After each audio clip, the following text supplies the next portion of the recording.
एक युवक गुरु का नया नया शिष्य बना था। उसके मन में बहुत सारे सवाल थे जो वह गुरु से पूछ लेना चाहता था। एक दिन वह गुरु के पास आया और उसने कहा, गुरुदेव, मैंने देखा है पहले लोग आपस में बहुत प्रेम करते हैं, फिर धीरे धीरे उनमें झगड़े होते हैं, लड़ाई होती है और एक दूसरे को वह भला बुरा कहने लगते हैं। फिर रिश्ते टूट जाते हैं और प्रेम नफरत में बदल जाता है।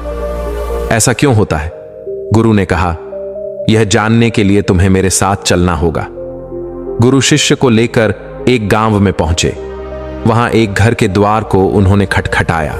भीतर से एक व्यक्ति बाहर आया। उसने गुरु को प्रणाम किया और कहा, गुरुदेव, मैं आपकी किस प्रकार सेवा कर सकता हूं? गुरु ने उस व्यक्ति से कहा, क्या तुम्हारी पत्नी के साथ विवाद समाप्त हो गया? क्या अब तुम खुश हो? उस व्यक्ति ने कहा, मैंने गलती की। गुरुदेव, उस औरत से शादी करके वह बिल्कुल भी अच्छी नहीं है। वह मेरा और मेरे परिवार का ख्याल नहीं रखती। वह हमेशा अकड़ कर बात करती है। वह हमेशा गुस्से में रहती है। उसने कभी मेरी कोई बात मानी ही नहीं। वह बिल्कुल भी अच्छी नहीं है। ईश्वर ने मेरे भाग्य में इतनी बुरी पत्नी लिख दी। अब वह मुझे छोड़कर घर चली गई है और अब मैं चाहता हूं कि वह वहीं रहे और कभी मेरे जीवन में ना आए। गुरु ने अपने शिष्य से कहा, देखा तुमने, यही मनुष्य का स्वभाव है। हर मनुष्य के अंदर अच्छाई और बुराई दोनों होती है, परंतु मनुष्य केवल बुराई को ही याद रखता है, अच्छाई को नहीं। और जब वह किसी की बुराई करने पर आता है तो वह शुरू से लेकर आखिर तक सब कुछ बुरा ही देखता है और बोलता है। और जब वह अपने मन में सब कुछ बुरा ही बैठा लेता है, तब वह यह आशा करता है कि इसके जीवन में सब अच्छा हो। बुराई से जीवन में अच्छाई कैसे पनप सकती है? अच्छाई लाने के लिए, जीवन में सुख और शांति लाने के लिए हमें अच्छाई को तो देखना ही होगा। पर यह काम कोई नहीं करता, क्योंकि ऐसा करने से मनुष्य के अहंकार को चोट पहुंचती है और वह अपने अहंकार से गिरना नहीं चाहता। उस व्यक्ति ने कहा, गुरुदेव, आप यह क्या कह रहे हैं? अगर कोई बुरा है तो उसमें बुराई तो दिखाई देगी ही। मेरी पत्नी बुरी है तो मैं उसमें बुराई ही देखूंगा। उसने आज तक ऐसा कोई काम नहीं किया जिससे मैं खुश हो सकूं। गुरु ने कहा, क्या तुमने कोई ऐसा कार्य किया जिससे तुम्हारी पत्नी खुश हो सके? उस व्यक्ति ने कहा, उसने कभी मुझे ऐसा कोई मौका नहीं दिया गुरुदेव कि मैं उसके लिए कुछ कर सकूं। गुरु ने कहा, चलो तुम ये सारी बुराइयां छोड़ दो, भूल जाओ।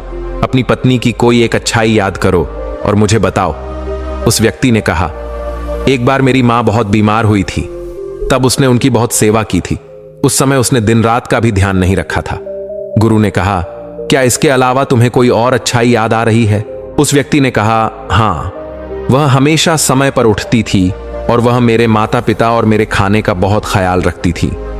एक बार जब मैं बहुत बीमार हो गया था, तब वह रात भर जाग जाग कर मुझे दवाई दिया करती थी। वह बहुत मेहनती थी और उसे कोई तकलीफ भी होती थी तो वह मुझे बताती नहीं थी। वह हमेशा इसी प्रयास में लगी रहती थी कि मैं खुश रह सकूं। यह कहते कहते उस व्यक्ति के आंखों से आंसू आ गए और उसने कहा, गुरुदेव, मुझे ये क्या हो गया? मेरी पत्नी में कमियां हैं पर वह बुरी नहीं है। मैं उसकी अच्छाइयों को देख नहीं पाया। गुरु ने कहा, जब हम किसी की बुराई देखते हैं तो बुराई बुराई को खींचती है और वह सब कुछ बुरा दिखाती है और देखती है। आपके जीवन में सब कुछ बुरा होने लगता है, पर जब आप किसी की अच्छाई देखते हैं तब अच्छाई अच्छाई को खींचती है और आपके साथ सब कुछ अच्छा होने लगता है। वह व्यक्ति गुरु को प्रणाम करके अपनी पत्नी को लेने के लिए वहां से चला गया। गुरु ने शिष्य से कहा, क्या तुम समझे कि रिश्ते क्यों टूट जाते हैं? प्रेम नफरत में क्यों बदल जाता है? जब मन में नफरत हो तो उसमें प्रेम नहीं रह सकता, और जहां प्रेम हो वहां नफरत नहीं रह सकती।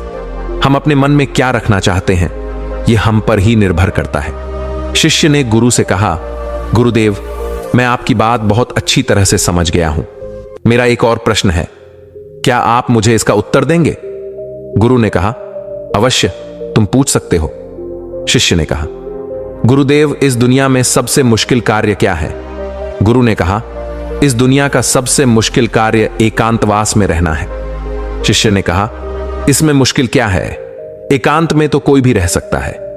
गुरु मुस्कुराए और कहा, अगर यह बहुत आसान कार्य है तो क्या तुम 30 दिन के लिए एकांतवास में रह सकते हो?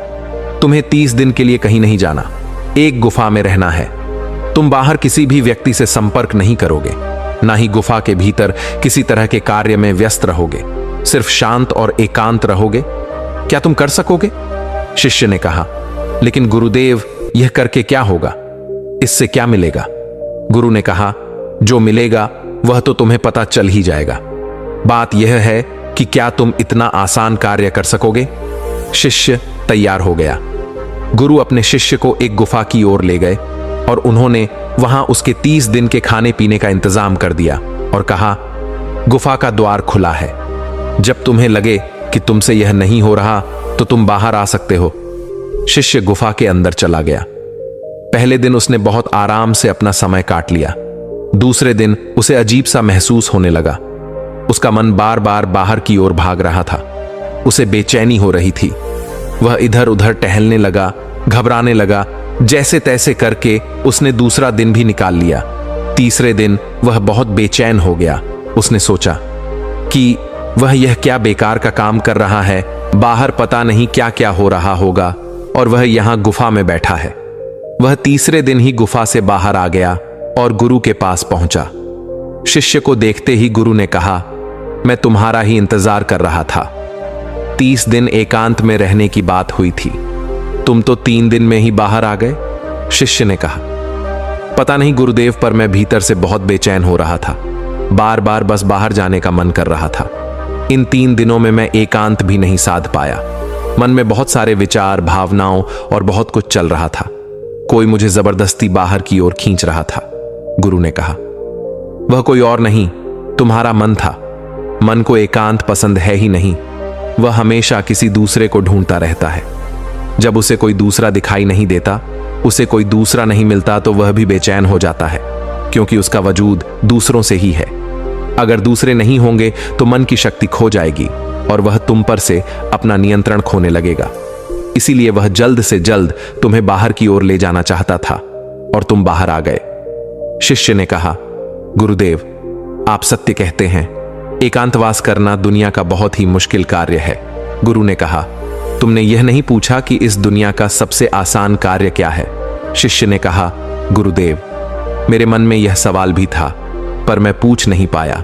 गुरु ने कहा, इस दुनिया का सबसे मुश्किल कार्य एकांतवास है, तो इस दुनिया का सबसे आसान कार्य भी एकांतवास ही है। शिष्य ने कहा, आप यह क्या कह रहे हैं गुरुदेव? मैं कुछ समझ नहीं पा रहा।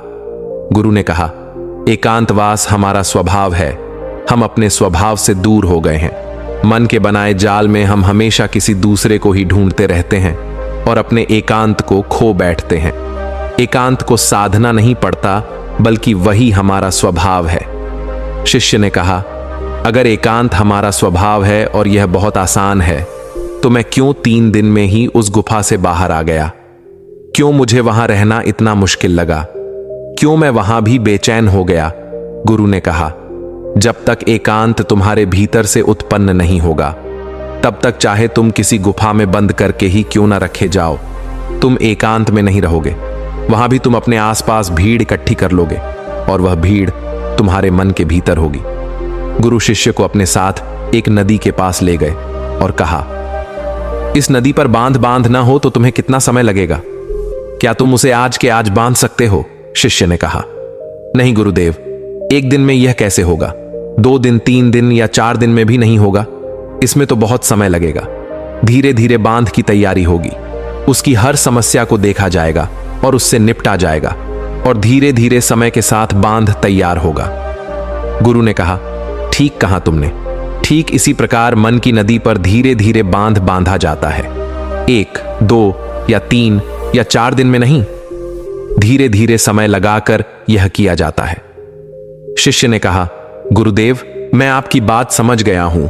मैं भी धीरे धीरे अपने मन पर बांध बांधने की तैयारी करूंगा। शिष्य ने अपनी साधना पर ध्यान दिया। वह धीरे धीरे मन के विरुद्ध खड़ा होने लगा। उसने छोटे छोटे संकल्प लेने शुरू किए। उसने बहुत सारे संकल्पों को पूरा किया और बहुत सारे संकल्प उसके अधूरे रह गए जो टूट गए थे, पर हर बार वह और अधिक मजबूत होता चला गया।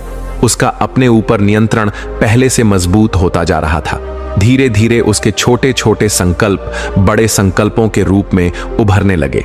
फिर एक दिन उसने संकल्प लिया और वह उस गुफा के भीतर चला गया। 30 दिन वह उस गुफा से बाहर नहीं आया।